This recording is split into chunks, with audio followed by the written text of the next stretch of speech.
Hi guys, cook you. Celebrate good times. Come on! It's Abigail's 21st birthday, so we've done a bit of a cook you. We're busy in the cook you kitchen. Quick shout out to my niece Taya, who's given me this beautiful big pan that I'm going to make all my stock in. And I'm just skimming, because I've roasted off a load of cicada bones in tomato puree. So all that pan there will make about 2 pints, maybe 2.5 pints of quality demi-glaze. So that's on the go there. Just quick note, we love our Jersey creamy milk. I mean, why buy something skimmed that take all the goodness out of? That's the way we roll. Whole milk. Yes. Okay, so Barraquito, our favourite holiday destination that we used to have. Oh, we are missing so much. So Barraquito is a drink that's famous in Tenerife particularly. Okay, it's supposed to look like this, and this is God's honest, I've never actually made one yet myself, but here we go. Did a bit of research on the internet, so excited. Invested heavily in a very expensive bottle, sub £20 of licor. How do you say it in Spanish? Garnish de Tez, or something like something that, like. Because it's got loads of goodness in there, including vanilla. It's made in Spain at I'll find out in a minute. Murcia.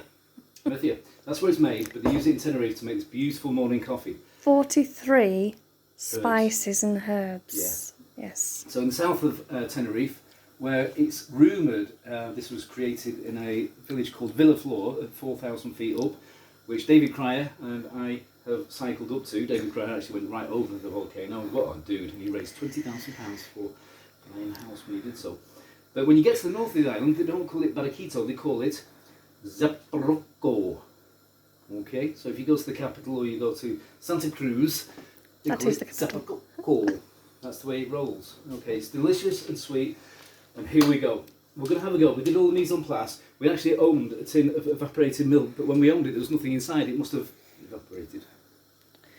Moving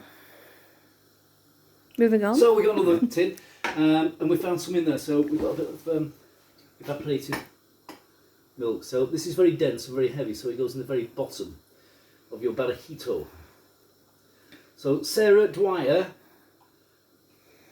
who works with Mel Browett at a very famous establishment, Blackpool Masonic Hall, used to live in Tenerife, and her husband's favourite coffee, liqueur coffee, is this dish. And she actually gave me some very top tips on doing it. And Andrew's going to guide me because this is generally my first ever attempt. So that I'm leaving you to it. If I get this right first time, it's a wee minute hole. It's going to be difficult. The idea is to get the layers. And it's not Just pour in it. Just leave it. Just pour it. It's going. Excuse the gravy boat. We've run out of jugs. We've got 2 jugs, Andrea. To the left, to the right. It's like making an Irish coffee, but you know, this is the first time, so it's a bit of an experiment. We've bought a new coffee machine on the back of doing this single cook you. So are we layered? Looking good so far. A little bit more beautiful. Is this espresso or cappuccino? Espresso. And you know, there's nothing worse than a milk pan or a gravy boat that You get to get sloshes. everywhere. Yeah, no, because they're not designed properly. So next, we've got the condensed milk. We've got the coffee. Probably not enough coffee, but we can always add that later. I'm going to measure these out because if you go to Santa Cruz and you ask for a double, it means double liqueur. So when we're in the mood, we go double it. Again, let's see what we can do. Let's see if we can get the layers. These are deep glasses. They're not the ideal glasses, but let's see what happens. Oh, it's looking a bit shaky, but I think you should have just done it without the spoons. That's what they do. Yeah, but they're skilled, they're experienced. I'm not. I'm just like a bloke from Lancashire who's trying his best. But spoons is the way it works. The idea of using a spoon is to lessen the impact and help create the layers, which I think with this one I might actually achieve. It's looking better. So that, I think, is 2.5 tablespoons or 1.5 ounces or 35 ml. So that's a Scottish measure of Wow, that's tasty. Next, what are we on for? I think you've done it the wrong way around. I think I'm doing it the wrong way around. That's why you're sinking through. Well, I did say it was the first time round. Oh, we'll have to make more practice. I know, well, that's fine, that's fine. So what else have we got to go at? Oh, we've got the whisked stuff, okay? Should be frothy It milk, should be but we've gone frothy. for... I've gone for this because I know that this will float no matter what. I've gone safety. Remember the safety dance from the 1980s? The safety dance. But wow. So we've got some layers there.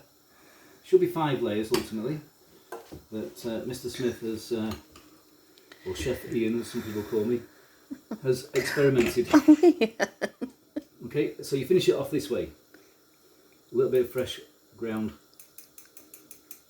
cinnamon, and I did this in preparation, and all Andrea has to do is smell that and say, Mmm, beautiful. that's fresh, Woody and cinematic. beautiful. It's not out of a jar, it's proper. So you finish it off with a bit of cinnamon, and I'm not taking the pith, I just used a potato peeler and I took a bit of lemon zest, but no pith, because I'm not taking the pith. Great presentation. It's looking good. So that's my best effort, a barraquito. It doesn't matter about the layers, because on this occasion I've failed badly. Not badly. Oh, I've failed. Now we've got this little celebration going on, so we can't join Abigail in Glasgow. She will have enjoyed her bottle of champagne that we contributed towards with her friends, out and about. So the message is from the Cook With You Kitchen, happy 21st Abigail, enjoy yourself, stay safe, and we look forward to seeing you when you come down south. If you didn't like that, cook yourselves. Cook you. Happy 21st, darling.